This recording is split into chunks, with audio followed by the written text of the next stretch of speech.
I'm going to teach you guys about AC current and how AC balance and frequency work for setting up your welder. So to explain how AC works, I first need to explain to you how DC works, which is what you use when you weld steel, stainless steel, titanium. Your torch lead on your machine is in the negative slot and your ground lead is in the positive slot, so remember that. DC stands for direct current.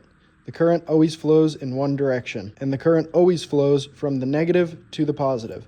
So when you're set on DC with your torch in the negative and your ground in the positive, the current is constantly going in this direction. Torch to workpiece, and then to your ground, and it continues in that cycle. So you can imagine if this is flowing into your part, that is where you get the penetration effect when you're welding steel. To have enough penetration, you have to have enough current going into the part, among other things. When you switch over to alternating current, your torch and your ground switch places every so often. The torch will start off as negative and it'll alternate, switching your torch from negative to positive and negative to positive, which alternates the direction of your current. So instead of flowing one direction, it comes back and forth. This is required for aluminum because of that oxide layer I was talking about. If you just had DC current on aluminum, your current would flow this way, but that oxide layer would prevent it from getting into the part. So when you have alternating current,